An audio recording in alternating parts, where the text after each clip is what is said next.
Le son et de son rire n'a pas seulement rempli la salle d'audience, il a fait cailler l'air. Richard Sterling, un homme qui possédait la moitié de la ligne d'horizon de Chicago, regarda sa femme tremblante, Anna, et ricana alors qu'elle se levait pour renvoyer son avocat. Il pensait qu'il avait déjà gagné. Il pensait qu'elle n'était que la femme au foyer tranquille qu'il avait contrôlée pendant 15 ans.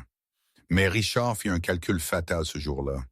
Il oublia qu'avant d'être une mère, avant d'être une victime, elle était quelque chose d'entièrement autre. Ce qui se passa ensuite n'a pas seulement fait taire son rire. Cela fit halter la sténographe et le juge lâcher son marteau. C'est l'histoire du jour où la proie devint le prédateur. L'honorable juge Harrison P. Miller n'était pas un homme connu pour sa patience. Assis en haut sur le banc d'acajou de la salle d'audience 4B de la cour de circuit du comté de Cook, il regarda par-dessus le bord de ses lunettes avec la lassitude d'un homme qui avait vu trop de divorces et pas assez de justice. « Madame Sterling, » dit le juge Miller, sa voix râpeuse comme du gravier. « Est-ce que je comprends cela correctement? Vous souhaitez renvoyer M. Henderson?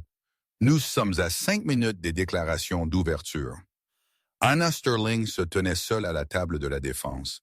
Elle portait un simple costume anthracite acheté en magasin il y a 3 ans.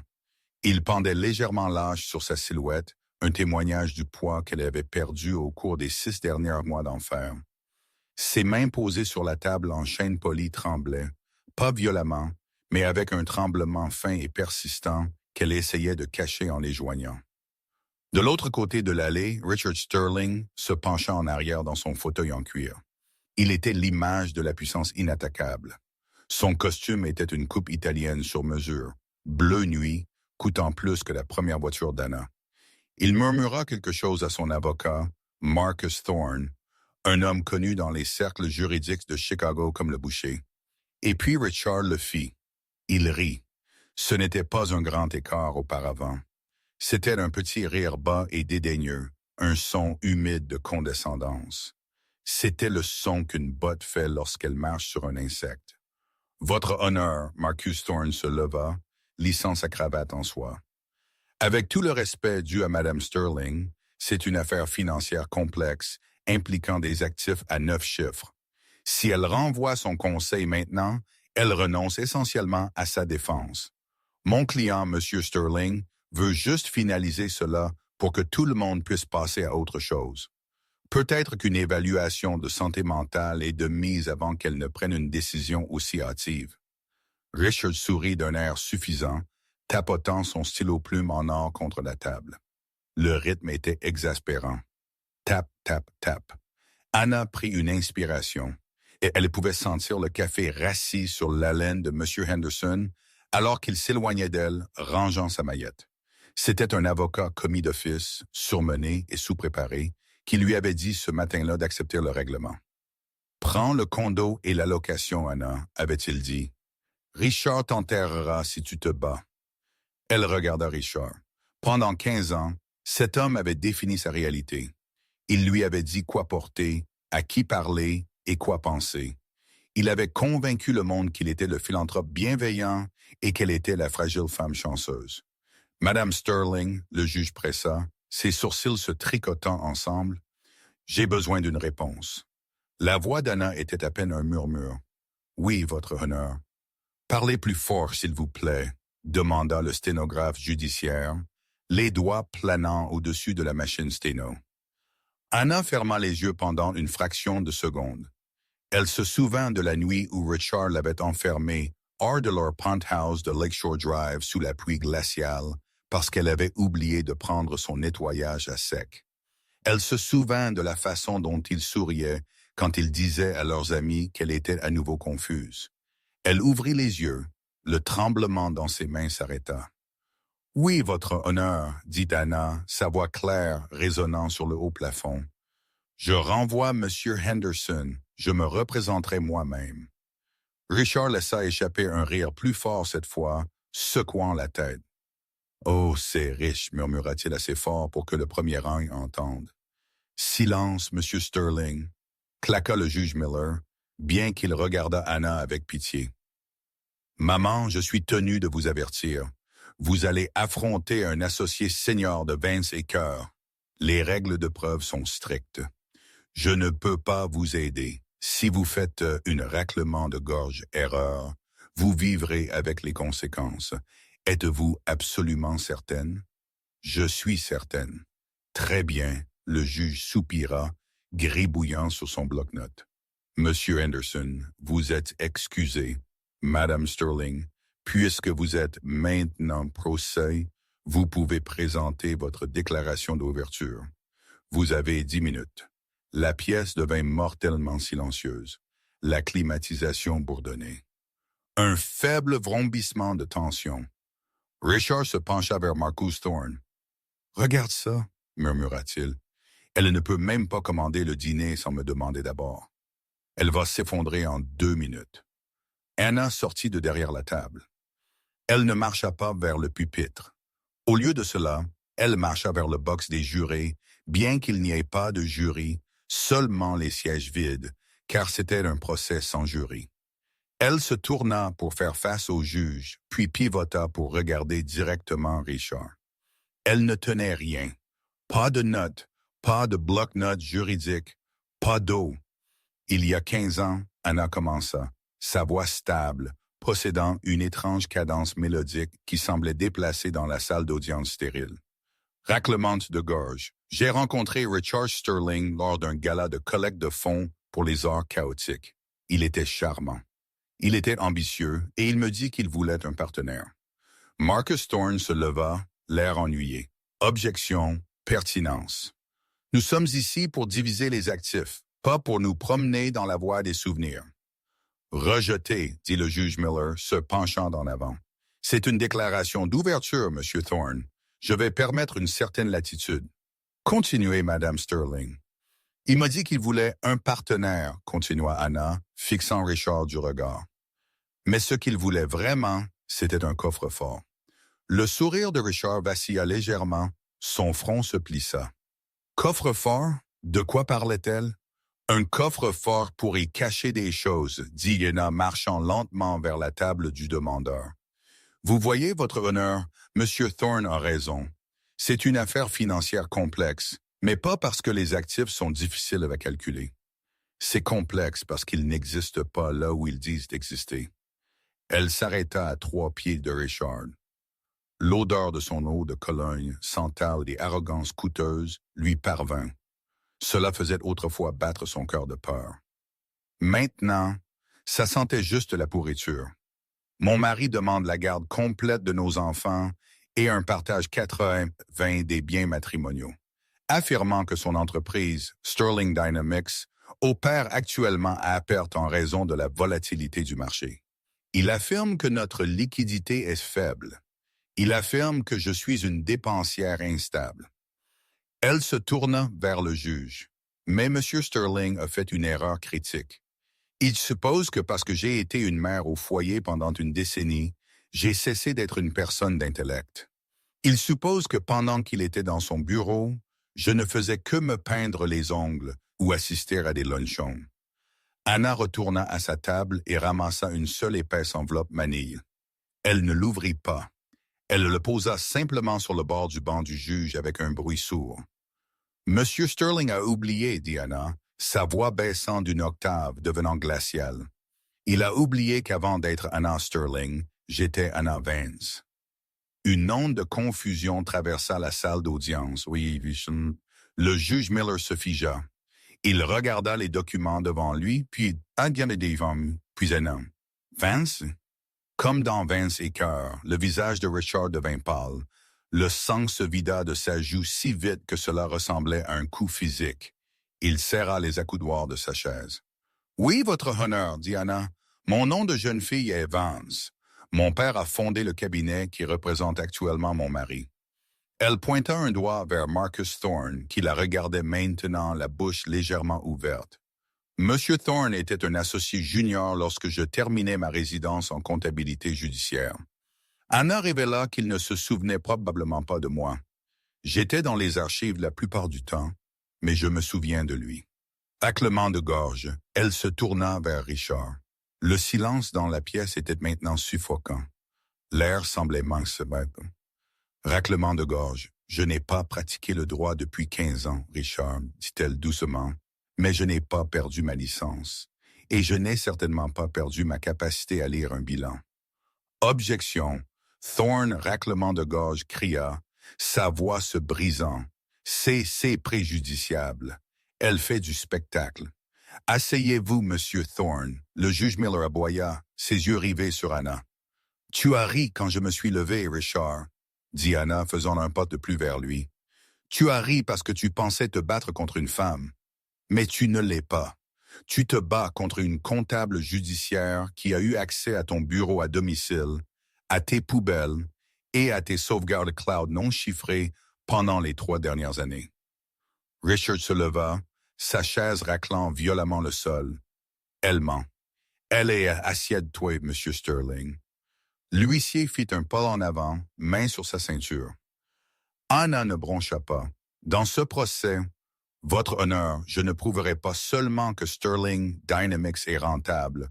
Je prouverai que Richard a détourné des actifs matrimoniaux vers des sociétés écrans dans les îles Caïmans, et plus intéressant encore, vers une LLC privée enregistrée sous le nom de sa maîtresse. Le halètement de la galerie fut audible. Mais ce n'est pas le rebondissement, votre honneur, dit Anna, un petit sourire dangereux touchant ses lèvres, la première fois qu'elle souriait depuis des mois. Le rebondissement est que je n'ai pas seulement trouvé l'argent. Elle tapota l'enveloppe manille sur le banc du juge. Je l'ai déplacé. Les yeux de Richard exorbitèrent. Tu quoi?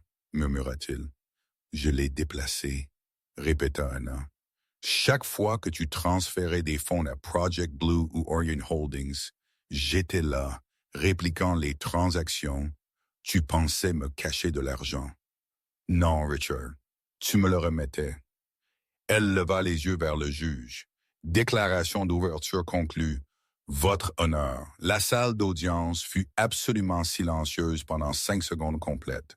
Le juge Miller regarda l'enveloppe, puis Richard Sterling, qui semblait faire un événement cardiaque, et finalement Anna, qui se tenait droite, les tremblements dans ses mains, complètement disparus.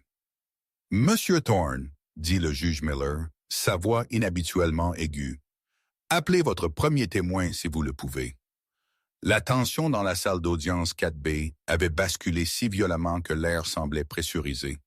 Marcus Thorne, raclement de gorge le boucher, avait l'air d'avoir été giflé avec un poisson mouillé.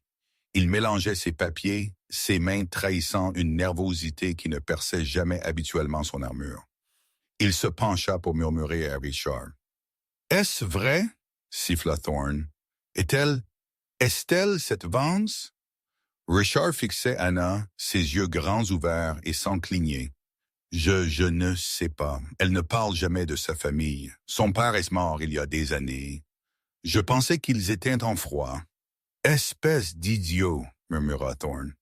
Il se leva, boutonnant sa veste, essayant de retrouver la dominance alpha qui lui faisait habituellement gagner des affaires avant le déjeuner. Votre honneur, le demandeur appelle M. Arthur Pimsley à la barre. Anna s'assit calmement à sa table. Elle sortit un bloc-notes neuf de son sac et déboucha un simple stylo noir. Elle écrivit un mot, diversion. Arthur Pimsley était le directeur financier de Richard, un homme discret avec des lunettes assez épaisses pour voir dans le futur. Il se dandina jusqu'à la barre, serrant un mouchoir. Il regarda Richard pour se rassurer, mais Richard était trop occupé à fixer l'arrière de la tête de sa femme, essayant de comprendre quand la femme qui cuisinait des scones était devenue ça. Monsieur Pimsley Thorne commença à arpenter le sol. Pouvez-vous décrire l'état financier actuel de Sterling Dynamics? Oui, monsieur. Pimsley Queena. C'est désastreux. Le changement de marché dans les microconducteurs nous a laissés avec des frais généraux importants. Nous saignons de l'argent. Monsieur Sterling a en fait oublié son salaire pour les 2 derniers trimestres pour maintenir les lumières allumées. Thorne hocha solennellement la tête.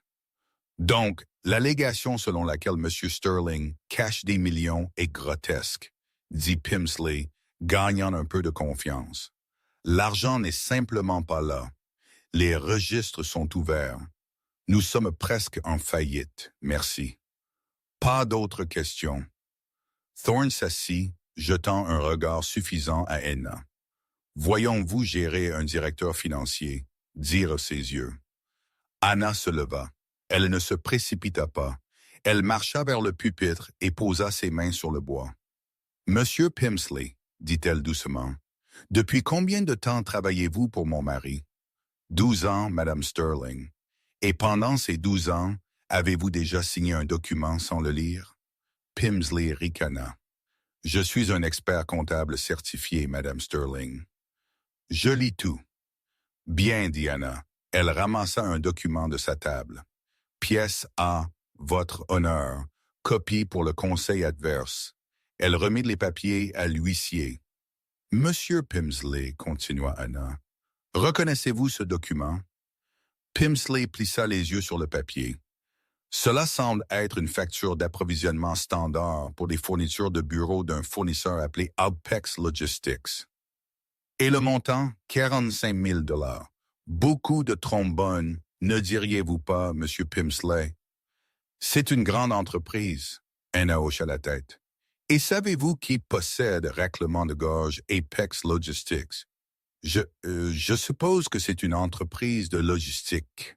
Tournez à la page 3, s'il vous plaît. Pimsley tournant la page. Son visage devint gris. Pouvez-vous lire le nom de l'agent enregistré pour Apex Logistics? Monsieur Pimsley. Pimsley déglutit difficilement. Il regarda Richard. Richard secouait légèrement la tête, un subtil mouvement de se taire. Je n'arrive pas tout à fait à le distinguer. Il est écrit Arthur Pimsley, Anna Lutte à voix haute, et l'adresse indiquée est Corny-du Oak Creek Lane. C'est la maison de votre mère, n'est-ce pas, Arthur? La salle d'audience haleta à nouveau. Objection. Thorne se leva d'un coup. Embuscade. Nous n'avons pas vu ce document. C'était dans la boîte de découverte que vous m'avez envoyée, Monsieur Thorne, dit Anna froidement, ne quittant pas le témoin des yeux. Dossier 404, sous-dossier MISC. Vous l'avez enterré profondément, mais vous me l'avez donné. Je suppose que vous ne pensiez pas que je regarderais dans le dossier MISC. Le juge Miller se pencha en avant. Rejeté. Répondez à la question, Monsieur Pimsley. C'est une erreur, bégaya Pimsley. La sueur perlait sur son front. Une erreur. Anna tourna une autre page. J'ai ici 12 factures d'Apex Logistics au cours de la dernière année, totalisant 2 millions de $, toutes payées par Sterling Dynamics, toutes déposées sur un compte bancaire à First National. Elle marqua une pause, laissant le silence planer. Et savez-vous ce qui arrive à l'argent une fois qu'il arrive sur ce compte, Arthur? Je prends le 5e, Pimsley murmura. Vous ne pouvez pas prendre le 5e dans un procès civil de divorce concernant des fonds d'entreprise que vous avez gérés. Pas sans conséquence, avertit le juge Miller. Anna n'attendit pas. Il est transféré dans les 24 heures vers un compte au nom de RS Private. Elle marcha jusqu'à la barre des témoins, se penchant de près. Arthur, Richard a-t-il menacé de vous virer si vous ne mettiez pas ce que là en place? Objection, oui dire, spéculation. Thorne hurlait maintenant. Je lui donne une bouée de sauvetage, votre honneur, dit Anna, sa voix aiguë. Parce que s'il ne répond pas, il risque des accusations de détournement de fonds fédéral. Mais s'il agissait sous la contrainte de son PDG, Pimsley craqua. Il m'a fait le faire, Pimsley cria, pointant un doigt tremblant vers Richard. Il m'a dit qu'il devait cacher les flux de trésorerie avant le dépôt du divorce. Il a dit qu'il me ruinerait si je ne le faisais pas. Richard claqua son poing sur la table. Petit rat traître, ordre. Le juge Miller frappa son marteau. Monsieur Sterling, une autre explosion et je vous tiendrai pour outrage. Monsieur Thorne, contrôlez votre client. Anna recula. Pas d'autres questions. Alors que Pimsley s'éloignait pratiquement de la barre, Anna regarda Richard. Il ne riait plus. Son visage était un masque de rage pure et non adultéré.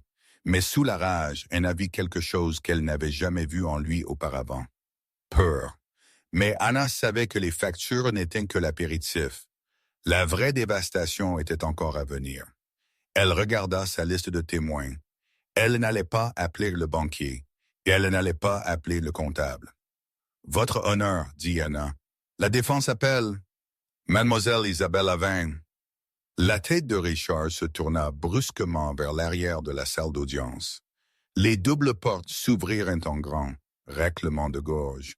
Entra une femme dans une magnifique robe rouge, grande, blonde et impeccablement maquillée.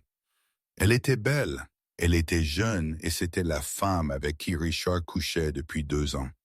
Mais alors qu'Isabella marchait dans l'allée, elle ne regarda pas Richard avec amour. Elle ne le regarda pas avec peur. Elle regarda Anna et elle cligna de l'œil. La mâchoire de Richard tomba. « Quoi ?» il murmura. Anna se tourna vers le juge. « Je crois que M. Sterling connaît Mademoiselle Vin. Mais ce qu'il ne sait pas, c'est que Mademoiselle Vin et moi prenons un café tous les mardis depuis 3 mois. » Isabelle Vin prit la barre des témoins avec la grâce d'un mannequin de défilé et la froide détermination d'un bourreau. La robe rouge qu'elle portait était vibrante, un contraste saisissant avec les murs beige stériles de la salle d'audience. C'était la même robe rouge que Richard lui avait achetée pour leur anniversaire. Leur anniversaire, pas le sien et celui d'Anna, à Paris il y a 3 mois. Le voyant maintenant, Richard ressentit une vague de nausée. « Levez votre main droite », l'huissier instruisit. Isabella jura de dire la vérité. Elle s'assit, croisant les jambes, et regarda directement Richard. Ses yeux étaient dépourvus de l'adoration à laquelle il était habitué. Il n'y avait que de l'acier. Mademoiselle Vin, Anna commença, debout près de la table de la défense. Elle n'approcha pas immédiatement la barre des témoins. Elle voulait la distance pour souligner l'étrangeté de la dynamique, la femme et la maîtresse, unies à travers une salle d'audience. Veuillez indiquer votre relation avec le demandeur, Richard Sterling. J'étais son assistante personnelle pendant 2 ans, dit Isabella, sa voix douce, et sa maîtresse pendant les 18 derniers mois. La sténographe de la cour tapait furieusement. Marcus Thorne ne se donna pas la peine d'objecter. L'affaire était indéniable. Sa stratégie était clairement de peindre Isabella comme une amante amère et rejetée. Et pendant ce temps, continua Anna, Richard a-t-il discuté de ses plans financiers avec vous? Fréquemment, Isabella hocha la tête. Il aimait se vanter. Il m'a dit qu'il affamait la bête. C'est comme ça qu'il vous appelait, Anna. La bête, un murmure ondula dans la galerie. Anna ne broncha pas. Et comment exactement affamait-il la bête? Il déplaçait des capitaux liquides de Sterling Dynamics vers une société de portefeuille appelée Vane Ventures LLC. Il m'a dit qu'il l'avait nommé d'après moi comme un geste romantique. Il a dit que c'était notre fonds de liberté pour quand il vous divorcerait enfin. Anna marcha vers sa table et ramassa un épais classeur. Vane Ventures LLC. J'ai les papiers de constitution ici. Mademoiselle Vin, êtes-vous listée comme la seule propriétaire de cette entreprise? Je le suis. Et saviez-vous que Vane Ventures LLC a acheté une villa de 80 millions de dollars en Toscanie en novembre dernier? Isabella secoua la tête. Non, je n'ai jamais été en Toscanie. Saviez-vous que Vane Ventures a acheté 2 millions de dollars en obligations au porteur? Non. Anna se tourna vers le juge. Votre honneur, Richard Sterling a utilisé l'identité de Mademoiselle Vane pour blanchir plus de 6 millions de dollars. Il l'a mise en place comme bouc émissaire. Si l'IRS venait chercher, il ne trouverait pas Richard Sterling. Il trouverait Isabella Vane. Le visage de Richard était violet. Il se pencha vers Thorne. Elle a signé les papiers. Elle savait. « Tais-toi », siffla Thorne, la sueur visible sur sa lèvre supérieure. Anna regarda Isabella. « Mademoiselle Vane, quand avez-vous réalisé que Richard vous piégeait? »« Il y a 3 mois, » dit Isabella, « quand vous m'avez invité à prendre un café. » La salle d'audience redevint silencieuse. « Dites à la cour ce qui s'est passé à cette réunion. » Anna invita. « Je m'attendais à ce que vous me criez dessus, » admet Isabella, regardant ses mains. « Je m'attendais à ce que vous me jetiez un verre à la figure. Au lieu de cela, Vous avez fait glisser un audit fiscal sur la table. Vous m'avez montré que je risquais 15 ans de prison fédérale pour évasion fiscale à cause des comptes que Richard a ouverts à mon nom. Vous ne m'avez pas menacé, Anna. Vous m'avez offert un avocat. Anna hocha lentement la tête. Et en échange? En échange, je vous ai donné les codes d'accès, dit Isabella, levant le menton. La clé d'authentification à 2 facteurs pour les comptes des Caïmans. Richard la gardait dans le coffre-fort à neutre à son appartement en ville. Il pensait que je ne connaissais pas la combinaison, mais il utilise la même combinaison pour tout. 0418. Richard allaita audiblement. Sincat 18, son anniversaire. Et qu'avez-vous fait de cette clé, mademoiselle Vane? Je vous l'ai donnée. Merci. Pas d'autres questions. Anna se tourna pour s'asseoir, mais Marcus Thorne se leva d'un coup comme un Jack in the Box. Contre-interrogatoire. Thorne aboya. Il marcha vers Isabella, son visage tordu dans un rictus. Mademoiselle Vane, n'est-il pas vrai que vous témoignez aujourd'hui parce que Madame Sterling vous a payé? N'est-ce pas juste un shake-down? Isabella rit. C'était un son sec et creux. Monsieur Thorne, Anna ne m'a pas payé un sou. Elle a promis de témoigner en ma faveur lorsque j'irai à l'IRS pour demander le dégrèvement de conjoints innocents. Elle m'a sauvé la vie. Richard allait me laisser pourrir en prison pendant qu'il comptait son argent sur un yacht. « Vous êtes une femme méprisée » cria Thorne. « Vous mentez pour blesser l'homme qui a cessé de payer vos sacs à main de créateur. » Monsieur Thorne, avertit le juge Miller. « J'en ai fini avec lui, Isabella, » raclement de gorge, dit d'un air dédaigneux, regardant au-delà de Thorne vers Richard. « Et Richard, tu devrais vérifier ton dossier Project Blue. Il est vide. » Thorne regarda Richard. Richard tapait frénétiquement sur son téléphone sous la table. Son visage passa du rouge au blanc fantôme. Le téléphone tomba de ses mains sur le sol. « Monsieur Sterling, » demanda le juge Miller, « y a-t-il un problème? » Richard leva les yeux, ses yeux creux. « C'est parti, » murmura-t-il. « Tout est parti. » La pause déjeuner fut une affaire chaotique. Le couloir extérieur de la salle d'audience 4B bourdonnait. Richard Sterling et Marcus Thorne étaient blottis dans un coin, criant à voix basse. Richard ressemblait à un homme qui avait été poussé hors d'un avion sans parachute. À l'intérieur de la salle d'audience, Anna était assise seule, mangeant une pomme. Elle était calme. La partie difficile, la partie émotionnelle était terminée. Maintenant venait la partie chirurgicale. Lorsque le tribunal se réunit, le juge Miller regarda Anna avec attente. « Madame Sterling, vous avez mentionné dans votre déclaration d'ouverture que vous aviez déplacé les actifs. Le tribunal est très intéressé par la légalité de cette action. Je suis heureuse d'expliquer votre honneur, dit Anna se levant. Je voudrais m'appeler moi-même à la barre pour présenter les preuves médico-légales. Très inhabituel, marmonna le juge Miller. Mais continuez. Vous pouvez témoigner depuis le pupitre. Anna installa son ordinateur portable. Il se connecta au grand écran, faisant face à la salle d'audience. Il y a 3 ans, Anna commença, j'ai remarqué une anomalie dans notre budget familial. Richard a affirmé que nous devions réduire les frais de scolarité des enfants. Pourtant, il venait d'acheter une nouvelle Bentley. Quand je lui ai demandé, il m'a dit que je ne comprenais pas les flux de trésorerie. Elle cliqua sur un bouton. L'écran s'anima, montrant un réseau complexe de virements bancaires. Richard avait raison. Je ne comprenais pas ces flux de trésorerie. Alors, j'ai appris. J'ai passé mes nuits à étudier les mises à jour de la comptabilité judiciaire et la cybersécurité. Et j'ai réalisé que Richard, malgré tout son sens des affaires, était illettré technologiquement. Elle montra l'écran du doigt. Richard utilisait un seul serveur basé sur le cloud pour Sterling Dynamics et notre système domotique personnel. Il voulait contrôler les lumières et le thermostat depuis son bureau, mais en les reliant, il a créé un pont. Richard gémit, mettant sa tête dans ses mains. « Je n'ai pas piraté son entreprise, votre honneur, dit Anna clairement. Je n'ai pas eu besoin. Je me suis simplement connecté à notre réfrigérateur familial. Le juge cligna des yeux.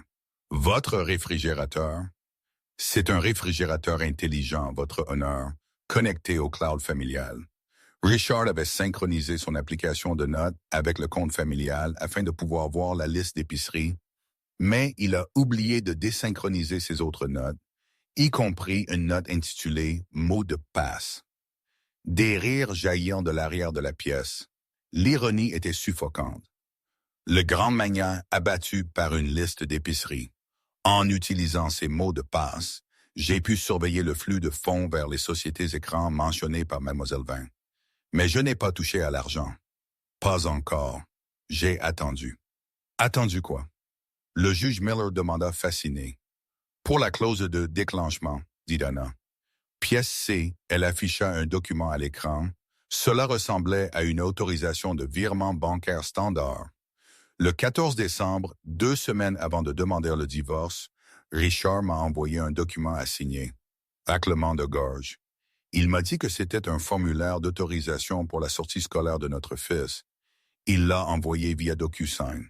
Il était pressé, me criant de simplement cliquer sur la case. Anna marqua une pause.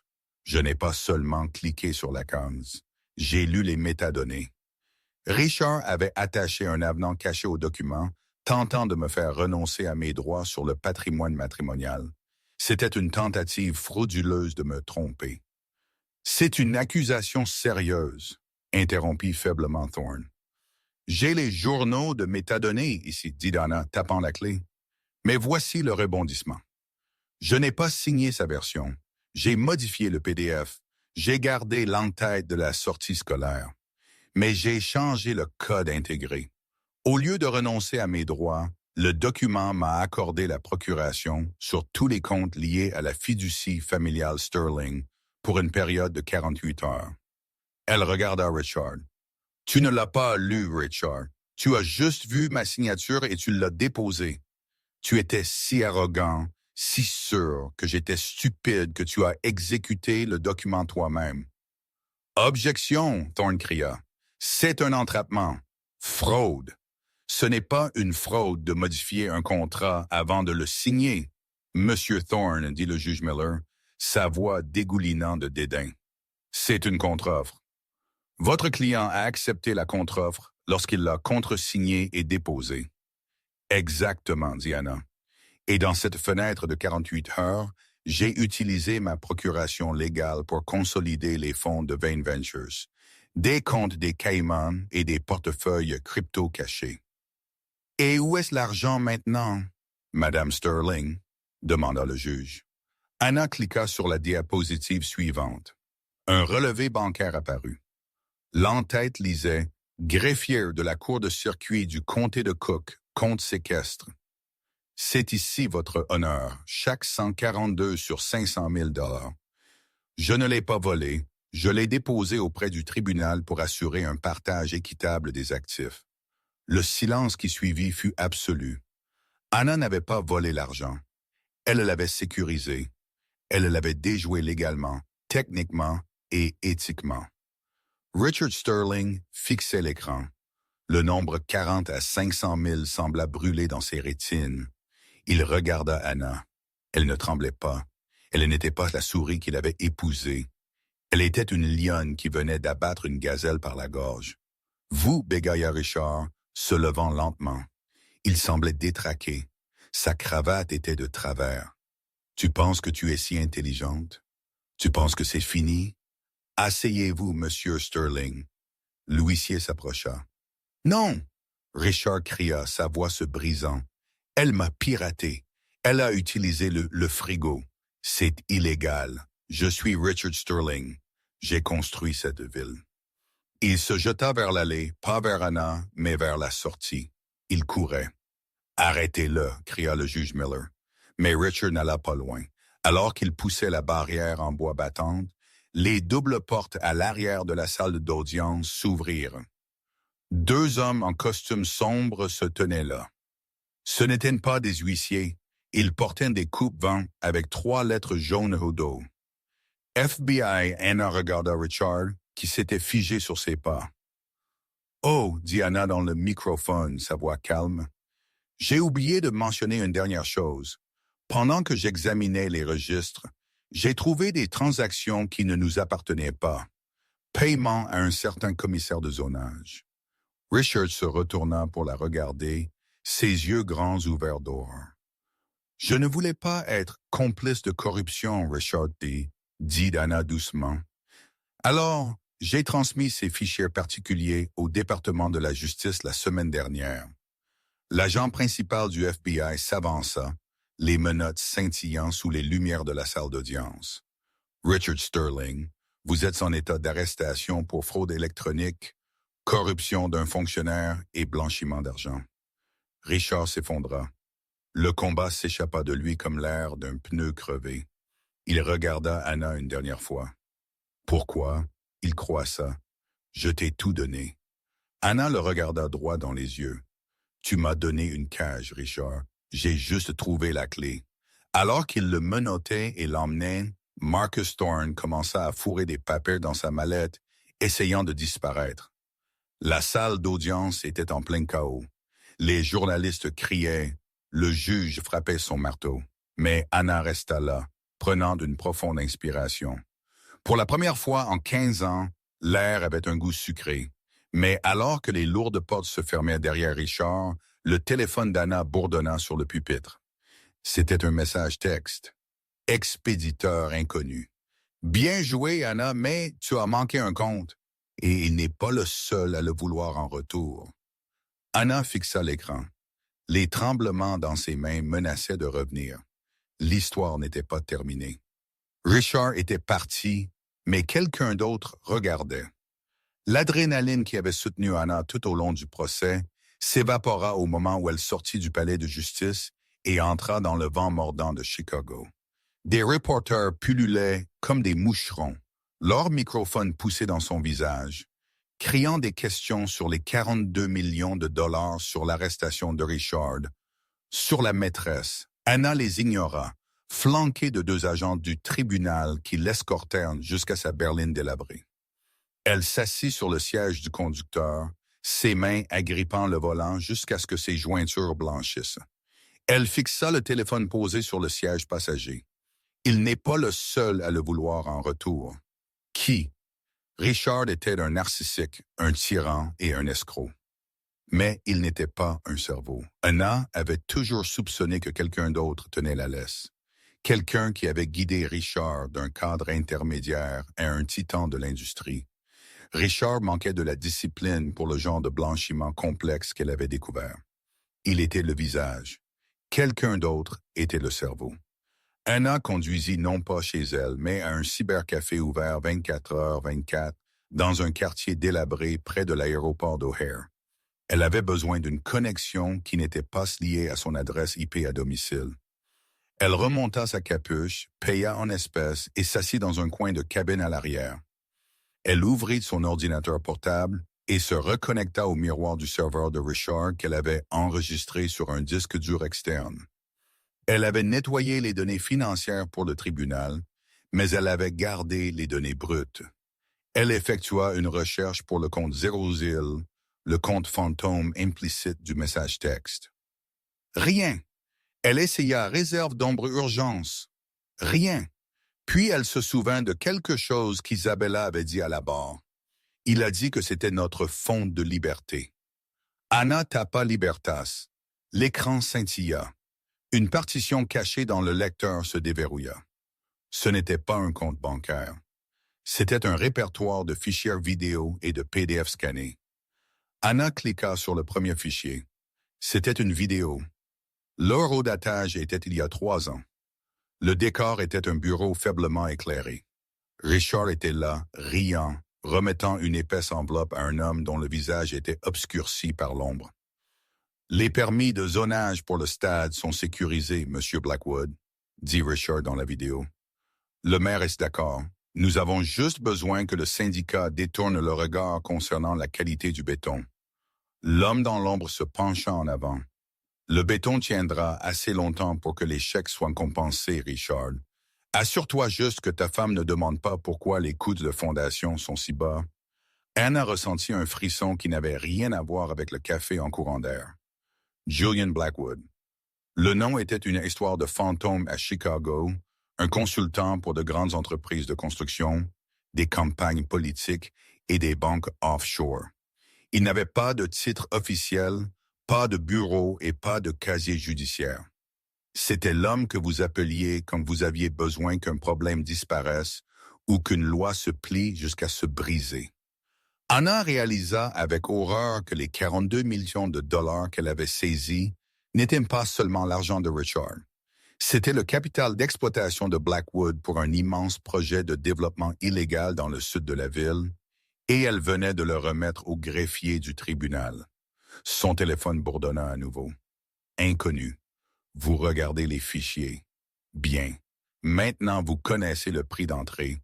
Retrouvez-moi au Planétarium Adler. Minuit. Venez seul, raclement de gorge, ou la prochaine vidéo que je publierai sera celle de vos enfants marchant vers l'école. Anna claqua l'ordinateur portable. Une panique chaude et aiguë transperça sa poitrine. Elle s'était préparée à combattre un mari. Elle ne s'était pas préparée à combattre un monstre. Elle appela la seule personne en qui elle pouvait avoir confiance. La seule personne qui avait autant à perdre qu'elle. Isabella, Anna dit quand la ligne décrocha. « Anna, j'ai vu les nouvelles. Nous l'avons fait. Richard est le moindre de nos problèmes. » Anna la coupa. « J'ai besoin que tu ailles chercher les enfants chez ma mère. Emmène-les à cette cabane que ta tante possède dans le Wisconsin. Ne t'arrête pas pour l'essence. N'utilise pas tes cartes de crédit, quoi. Pourquoi? » La voix d'Isabella baissa, tremblante. « Parce que nous avons volé à Julian Blackwood, » Anna murmura, « et il veut un remboursement. Minuit à Chicago n'est jamais vraiment sombre. La pollution lumineuse peint le ciel, un violet meurtri. Le Planétarium Adler était situé sur une péninsule, s'avançant dans le lac Michigan, le vent fouettant l'eau avec la force d'un coup physique. Anna se tenait près de la statue de Copernicus, son manteau serré. Elle semblait petite sur fond de ligne d'horizon, mais à l'intérieur de la poche de son manteau, sa main reposait sur un interrupteur d'homme mort qu'elle avait assemblé dans les 3 dernières heures. Une limousine noire remonta la route d'accès, ses phares coupant l'obscurité. Elle s'arrêta à 20 pieds d'elle. La porte arrière s'ouvrit. Julian Blackwood sortit. C'était un homme plus âgé, peut-être 60 ans, avec des cheveux argentés et un visage qui semblait avoir été sculpté dans le granit. Il portait un manteau en poil de chameau et s'appuyait sur une canne aux manches en argent. Il ne ressemblait pas à un voyou, il ressemblait à un grand-père. Cela le rendait terrifiant. « Madame Sterling, » dit Blackwood, sa voix douce et cultivée, ou devrais-je dire « Mademoiselle Avance ». Votre père était un bon avocat. Il savait quand transiger. Mon père est mort d'une crise cardiaque à 55 ans à cause du stress que des hommes comme vous lui ont imposé. Anna répondit, sa voix stable malgré le vent de force tempête. Le stress est un choix, Anna, dit Blackwood, s'approchant en boitant. 2 grands hommes en trench coat sortirent de la voiture et se tinrent près du capot, observant. Tout comme la pauvreté, tout comme la sécurité, vous avez fait un choix aujourd'hui. Vous avez choisi d'être une héroïne. J'ai choisi de protéger ma famille en volant 40 millions de dollars de ma liquidité. Blackwood ricana. Richard était un idiot. Il était désordonné. J'allais de toute façon le lâcher. Mais vous compliquez les choses. Cet argent est actuellement gelé sur un compte séquestre du tribunal. J'ai besoin que vous le dégeliez. Je ne peux pas, dit Anna. C'est une preuve maintenant. Vous avez procuration. Blackwood rétorqua. Vous avez modifié le document. Vous pouvez déposer une motion d'urgence pour retirer le dépôt, alléguant une erreur comptable. Vous pouvez le virer sur un nouveau compte. Mon compte? Et si je ne le fais pas, Blackwood soupira. Anna, je ne veux pas être désagréable, mais je sais où vont vos enfants à l'école. Je sais où votre mère joue au bingo. Des accidents arrivent. fuite de grand, de France, Anna le fixa. Le vent piqua ses yeux. Elle pensa à ses enfants en sécurité avec Isabella dans le Wisconsin. Elle pensa aux 15 ans qu'elle avait passés à avoir peur de Richard. Elle en avait fini d'avoir peur. Vous avez raison, Monsieur Blackwood, dit Anna, faisant un pas en avant. Des accidents arrivent, comme l'accident d'une panne de serveur. Blackwood fronça les sourcils. Excusez-moi, vous pensez que je suis venu ici pour négocier? Anna sortit sa main de sa poche. Elle ne tenait pas une arme. Elle tenait une petite gâchette à distance, du genre utilisé pour les portes de garage. J'ai lié le dossier Libertas de Richard, celui avec les vidéos de vous corrompant le maire et le chef du syndicat, à un programme de dispersion basé sur le cloud. Le visage de Blackwood se durcit. Le masque grand paternel glissa. Vous bluffez. Est-ce que je bluffe? Anna leva la télécommande. Cette gâchette réinitialise un minuteur. Je dois le presser toutes les 12 heures. Si je ne le fais pas, si je disparais, si j'ai un accident, le minuteur atteint 0 et chaque organe de presse du New York Times à laser reçoit un lien vers votre collection de vidéos privées. Le silence s'étira, brisé seulement par le fracas des vagues. Vous me faites du chantage, dit Blackwood, une note d'admiration se glissant dans sa voix. Je m'engage dans une destruction mutuellement assurée, Anna corrigea. La comptabilité judiciaire ne consiste pas seulement à trouver de l'argent, Julian. Il s'agit de trouver un levier. Blackwood la fixa longuement. Il regarda la télécommande dans sa main. Il regarda la ligne d'horizon de la ville qu'il possédait pratiquement. Il réalisa que la femme debout devant lui n'était pas une femme au foyer. Elle était une allumette enflammée debout à côté d'un baril de poudre. « Que voulez-vous? » Blackwood demanda doucement. « Je veux que vous laissiez ma famille tranquille. »« Pour toujours, dit Anna. Je veux que vous effaciez toute dette que Richard vous devait et je veux que vous vous assuriez que Richard reste en prison. S'il sort sous caution, s'il obtient une peine réduite, le minuteur atteint 0. » Blackwood laissa échapper un rire court et aigu. « Vous voulez que je sois votre geôlier? Je veux que vous soyez mon garant. » Anna dit, « Vous contrôlez les juges, vous contrôlez le système. Utilisez ce pouvoir pour garder Richard enfermé, parce que s'il s'approche de moi, je vous brûle. » Blackwood tapota sa canne sur le trottoir. Clac, clac, clac. « Très bien, dit-il finalement. L'argent sur le compte séquestre. Laissez l'État le garder. C'est une radiation fiscale. Considérez la dette de Richard payée. » Il se retourna vers la voiture.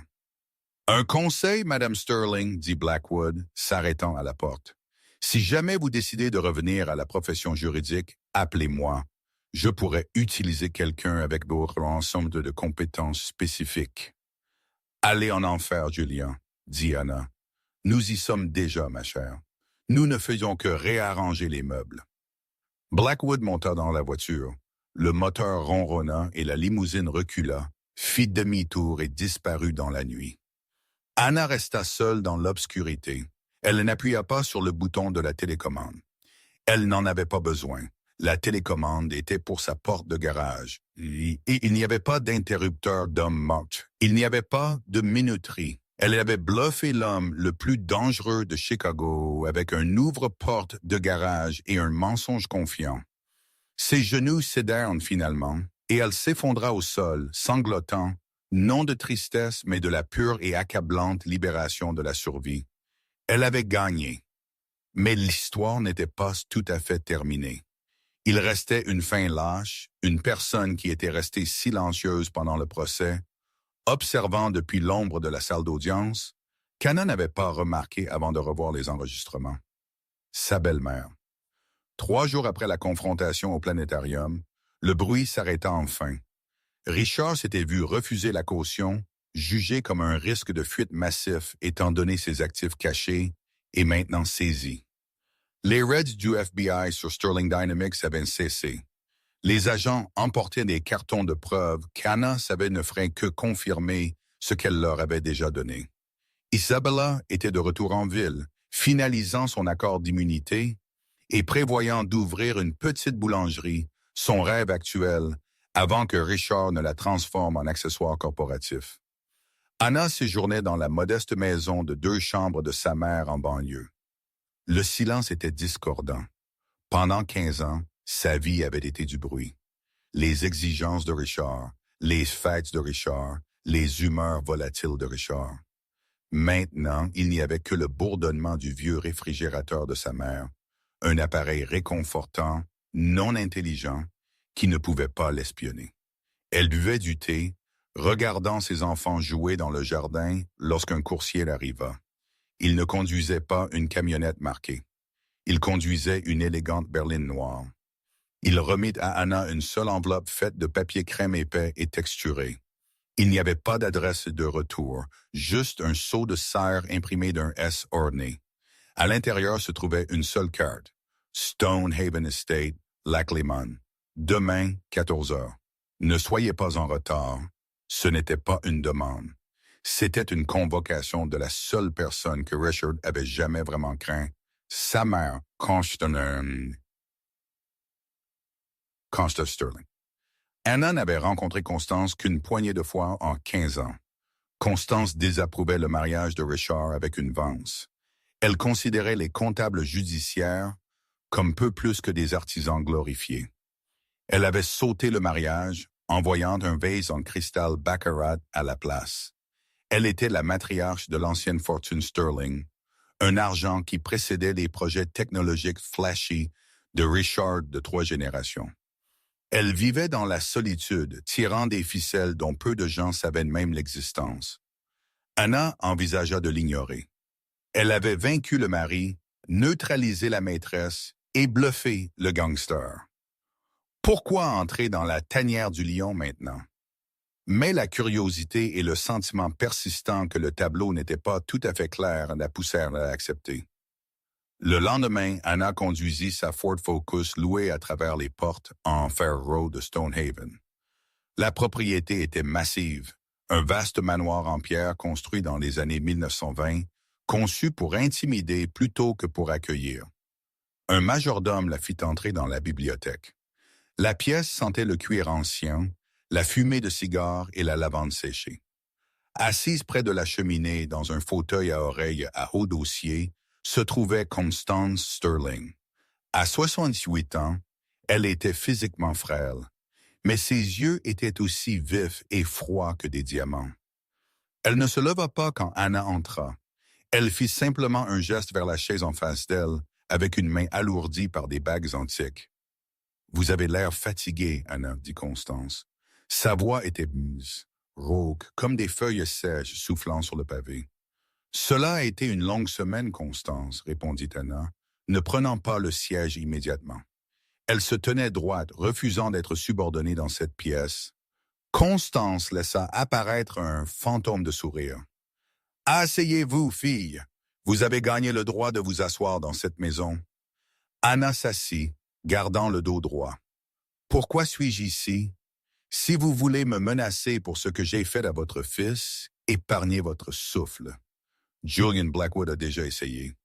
Constance laissa échapper un rire aigu. Julian, une brute utile mais qui manque d'imagination. Et Richard, son visage s'assombrit, non pas de tristesse mais de dégoût. Richard était une déception bien avant que vous ne l'épousiez. Il était bruyant, il était désordonné, il a confondu dépenser de l'argent avec avoir du pouvoir. Anna fronça les sourcils, confuse.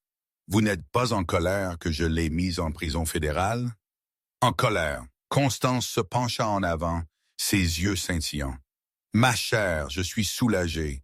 Richard hémorragiait la réputation de la famille avec ses affaires tordues et son blanchiment maladroit. J'allais de toute façon devoir le couper. Vous m'avez épargné la peine. » Elle tendit la main vers une tasse à thé en porcelaine, sa main tremblant légèrement. « J'ai regardé les flux du procès, » murmura Constance. Le piratage du réfrigérateur, ingénieux, le DocuSign modifié, élégant, et bluffer Julian Blackwood avec un ouvre-porte de garage. Elle regarda Anna avec un respect sincère. Cette Anna était de la pure trempe Sterling. L'air dans la pièce sembla changer. Vous n'avez pas seulement vaincu mon fils, Constant dit doucement. Vous l'avez audité. Vous l'avez démantelé pièce par pièce, utilisant sa propre arrogance comme levier. C'était la chose la plus compétente que quiconque portant le nom Sterling ait fait en 20 ans. Je ne suis plus une Sterling, dit Anna froidement. Dès que les papiers seront passés, je serai à nouveau Anna Vance. Les noms ne sont que des étiquettes sur des actifs. Constance agita sa main d'un air dédaigneux. Ce qui compte, c'est la capacité, et je meurs, Anna. L'aveu plana dans l'air. C'est 6 mois au mieux, Constance déclara factuellement. Et j'ai un problème. La fiducie Sterling, le vrai argent, pas les cacahuètes avec lesquelles Richard jouait dans Sterling Dynamics, a besoin d'un intendant. Elle vaut des milliards. Elle contrôle l'immobilier, les routes maritimes, les intérêts agricoles. Elle nécessite quelqu'un de sans pitié, intelligent et financièrement judiciaire pour la gérer. Elle regarda Anna d'un air pointu. « Vous voulez que je gère la fiducie familiale? » Anna murmura, stupéfaite. « Après avoir détruit votre fils, parce que vous l'avez détruit, raclement de gorge. » Constance corrigea. « Vous avez prouvé que vous aviez l'instinct de tueur qu'il lui manquait. Vous comprenez le levier, vous comprenez le silence. Vous comprenez que le vrai jeu ne se joue pas dans des salles d'audience. Il se joue dans les marges des registres. » Constance tendit la main vers une petite boîte en bois à côté de sa chaise. Elle sortit une lourde bague signataire en or, polie par le temps. Raclement de gorge, Richard ne la porta jamais. Il n'en était pas digne. La fiducie est actuellement gérée par un conseil de vieux hommes gris qui ont peur de moi. Quand je mourrai, ils la pilleront. Elle tendit la bague vers Anna. « Prenez la barre, manière, non pas comme l'épouse de Richard, mais comme son remplacement. Dirigez l'Empire, sécurisez l'avenir de vos enfants, non pas avec un maigre 40 millions, mais avec une dynastie. » Anna fixa la bague. C'était tout ce qu'elle avait combattu pour échapper. C'était le symbole de la cage dont elle venait de s'échapper. Mais en la regardant, elle réalisa quelque chose. La cage de Richard avait été construite d'ignorance et de peur. Ceci, c'était le pouvoir. Une capacité pure et non diluée. Elle pensa à Blackwood qui réarrangeait ses meubles. Elle pensa aux autres prédateurs du monde qui verraient une mère célibataire avec 40 millions de dollars comme une cible. Puis elle pensa à elle-même debout dans cette salle d'audience, l'adrénaline circulant dans ses veines alors qu'elle les déjouait tous. Elle n'avait pas détesté le combat. Elle l'avait aimé. Anna Vance, la comptable silencieuse qui cuisinait des scones, était morte. Richard l'avait tuée il y a des années. La femme qui restait était quelque chose d'entièrement d'autre. Anna tendit la main et prit la lourde bague en or. Elle était froide contre sa peau. « À une condition, dit Anna, sa voix immobile. « Nommez-la, dit Constance, ses yeux brillants. La fiducie est nettoyée. Plus de Blackwood, plus de pas de vin. Nous gagnons de l'argent à la dure en étant plus intelligents que tout le monde. » Constance Sterling sourit. Un vrai sourire terrifiant qui montra toutes ses dents. « Oh, ma chère, murmura la vieille femme, j'espérais que vous diriez cela. Bienvenue dans la famille. » Anna sortit de Stonehaven 1 heure plus tard. Le soleil se couchait, projetant de longues ombres sur la propriété qui était maintenant effectivement la sienne à commander.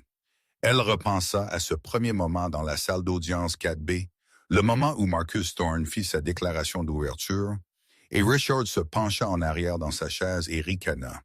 Il avait ri parce qu'il pensait qu'elle était faible. Il avait ri parce qu'il pensait connaître les règles du jeu. Anna fit glisser la lourde bague signataire en or sur son doigt. Elle lui allait parfaitement. Richard avait raison sur une chose. C'était drôle. Mais alors qu'elle démarrait le moteur de sa voiture de location bon marché, laissant le passé derrière elle pour revendiquer son avenir, Anna connaissait la vérité que Richard avait apprise trop tard. Elle a toujours eu le dernier mot. Wow, juste wow, d'une victime d'abus financiers à la tête d'une dynastie de milliards de dollars, Anna n'a pas seulement gagné le divorce. Elle a exécuté un rachat hostile de tout l'empire familial. Richard est dans une cellule et les femmes dont il s'est moqué portent maintenant la couronne. C'est l'histoire de vengeance ultime parce qu'elle ne lui a pas seulement survécu, elle l'a remplacé. Cette histoire prouve qu'il ne faut jamais sous-estimer quelqu'un juste parce qu'il est resté silencieux. Parfois, ils ne sont pas passifs, ils ne font que collecter des données. Si cet saga vous a tenu en haleine, veuillez écraser ce bouton. J'aime, atteignons les 10 000 likes pour la victoire d'Anna. Assurez-vous de vous abonner à la chaîne et de sonner la cloche de notification car nous avons un autre drame incroyable de la vie réelle la semaine prochaine que vous ne voulez pas manquer. Et je veux vous entendre dans les commentaires. Pensez-vous qu'Anna a fait le bon choix en reprenant la fiducie Sterling ou aurait-elle dû s'éloigner complètement? Faites-moi savoir ci-dessous. Merci d'avoir regardé et je vous verrai dans le